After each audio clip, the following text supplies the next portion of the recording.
继续转来看，国内行政院是宣布403花莲地动复原重建方案，除了有中央的经费以外，也有民间甲卫福部赈灾基金会的善款，拢总是289亿元。这赈灾基金会表示讲，善款的使用方式上界要紧的，就是生活补助会来做代升。另外，赈灾基金会募款今仔日是上尾工，下暗伫饭店进前，还阁会使关。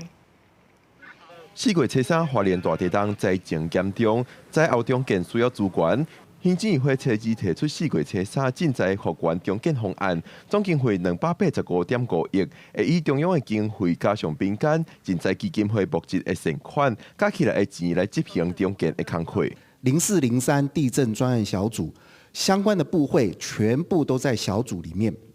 那么包括我们中央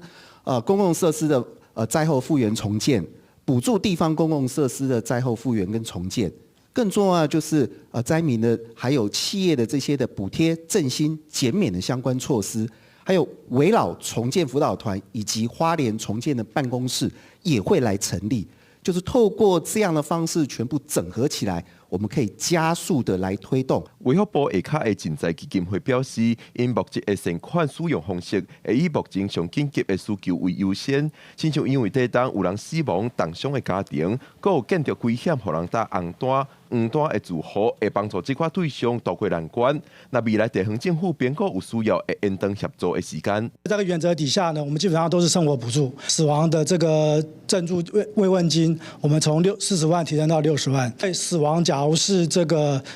家里重要的经济支柱的话，他死亡或重伤，家庭马上就陷入困境。如果是有抚养亲属的父母、配偶、未成年子女，好，一户最多5口，我们会给他1个月每人2.5万，然后可以一次给半年。然后这些家庭半年之后还是有状况的话，我们会个案评估，那可以再延长半年。 赈灾基金会表示，5月初3是募款的上尾一天，到5月初3早时8点为止，来自国内外的善款已经有16亿左右，国外善款以日本1.4亿上济。初3饭店进前，民众通透过银行柜台、ATM、超商继续捐款。